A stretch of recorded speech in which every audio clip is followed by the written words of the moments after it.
आम आदमी पार्टी ने झटका इंडिया गठबंधन का हाथ। केजरीवाल ने बनाई विपक्षी एकता की नौटंकियों से दूरी। क्या कांग्रेस दूर कर पाएगी केजरीवाल की नाराजगी? और आखिर क्या है अरविंद केजरीवाल का फ्यूचर प्लान? नमस्कार, ये है एनालाइज नाउ और आज हम बात करेंगे आम आदमी पार्टी की, जिसने अब आधिकारिक तौर पर कांग्रेस की लीडरशिप वाले इंडिया गठबंधन से दूरी बना ली है। विपक्षी खेमे को छोड़ने के साथ ही सवाल खड़े होने लगे हैं कि आखिर अरविंद केजरीवाल की प्लानिंग क्या है और इससे सबसे बड़ा नुकसान किसे होगा। तो चलिए सब कुछ बताते हैं। उससे पहले हमारे चैनल को सब्सक्राइब कर लीजिए। लोकसभा चुनाव के बाद ही आम आदमी पार्टी ने करीब करीब इंडिया गठबंधन का साथ छोड़ दिया था। फिर भी एक उम्मीद थी कि हो सकता है दिल्ली में चुनावी हार के बाद अरविंद केजरीवाल अपनी रणनीति में बदलाव करेंगे।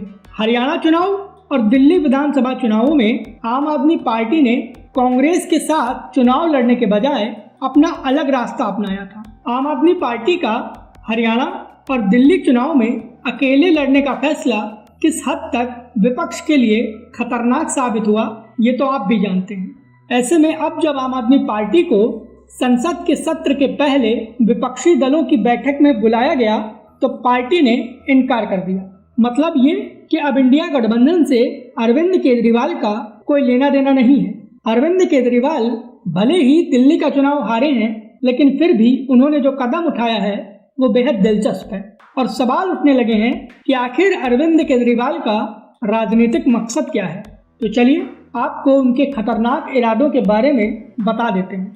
अरविंद केजरीवाल के पहले इरादे की बात करें तो आम आदमी पार्टी का वोट बैंक करीब करीब वही है जो कि कांग्रेस का है। बीजेपी के सामने अगर दोनों ही साथ मिलकर चुनाव लड़ेंगे तो निश्चित ही आम आदमी पार्टी को कोई फायदा नहीं होगा। इससे बेहतर यह है कि वो अलग चुनाव लड़कर कांग्रेस के वोट बैंक को ही अपना बना ले। इसके अलावा अगर आम आदमी पार्टी और कांग्रेस साथ साथ चुनाव लड़ते हैं तो जाहिर है कि आम आदमी पार्टी कांग्रेस के खिलाफ प्रचार नहीं कर पाएगी, जिसके चलते उसकी फ्यूचर पॉलिटिक्स पर खतरा हो जाएगा। इसके अलावा अगर दोनों का गठबंधन किसी राज्य में जीत भी गया तो कांग्रेस आम आदमी पार्टी पर जरूरत से ज्यादा दबाव बनाएगी। आम आदमी पार्टी जानती है कि भले ही इंडिया गठबंधन में साथ रहने से उसे कुछ सीटों का फायदा होगा, लेकिन असल मलाई कांग्रेस खाएगी। अरविंद केजरीवाल ये समझ चुके हैं कि बिना कांग्रेस की मिट्टी पलीत किए उनका टाइम नहीं आने वाला।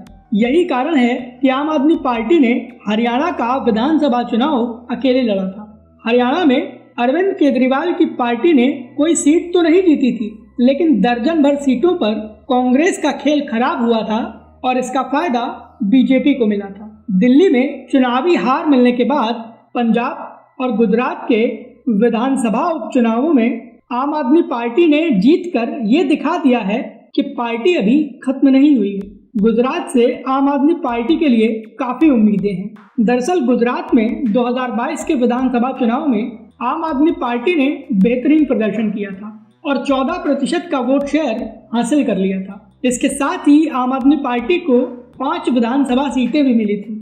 गुजरात के 2022 के विधानसभा चुनाव में कांग्रेस की स्थिति अच्छी मानी जा रही थी, क्योंकि 2017 में कांग्रेस ने गुजरात में बेहतरीन प्रदर्शन किया था, लेकिन आम आदमी पार्टी की वजह से 2022 में कांग्रेस पार्टी गुजरात में ढक्कन हो गई थी। हालांकि दोनों की लड़ाई का फायदा गुजरात में भी बीजेपी को मिला था और पार्टी ने 156 सीटों के साथ ऐतिहासिक जीत दर्ज की थी। अरविंद केजरीवाल ने गुजरात में अपनी मुफ्त बिजली और शिक्षा योजनाओं को जबरदस्त प्रचारित किया था।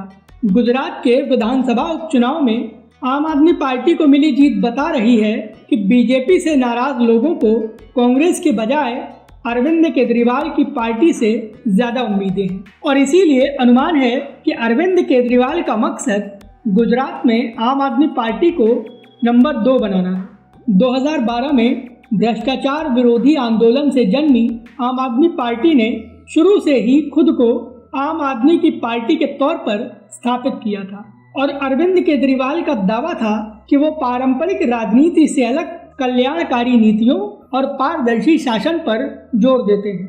अरविंद केजरीवाल पहले अक्सर कहा करते थे कि वो ना तो किसी भी पार्टी को समर्थन देंगे और ना ही किसी पार्टी से समर्थन लेंगे। उनकी ये बात जनता को काफी पसंद आई थी, जिसका नतीजा ये हुआ था कि दिल्ली और पंजाब में आम आदमी पार्टी ने अकेले ही प्रचंड बहुमत हासिल किया था। लेकिन आम आदमी पार्टी ने जब जब कांग्रेस के साथ चुनाव लड़ा तो अरविंद केजरीवाल को बड़ा नुकसान हुआ। ऐसे में अरविंद केजरीवाल का मकसद पार्टी की पुरानी यूएसपी को एक बार फिर से हासिल करना है। खास बात यह भी है कि इंडिया गठबंधन से आम आदमी पार्टी की दूरी की वजह केवल इतनी ही है कि पार्टी किसी भी कीमत पर कांग्रेस के साथ नहीं खड़े होना चाहती। संभव है कि आने वाले दिनों में अरविंद केजरीवाल देश की सियासत में किसी तीसरे मोर्चे के साथ खड़े नजर आए, लेकिन उन्होंने ये जरूर सोच लिया है कि अब कांग्रेस के साथ कतई नहीं जाएंगे। कांग्रेस के लिए अरविंद केजरीवाल के इस खतरनाक मकसद को लेकर आपकी क्या राय है? प्लीज अपनी राय हमें हमारे कमेंट बॉक्स में जरूर बताएं। वीडियो पसंद आया हो तो इसे लाइक करें और हमें सपोर्ट करने के लिए हमारे चैनल को ज़्यादा से ज़्यादा शेयर करें।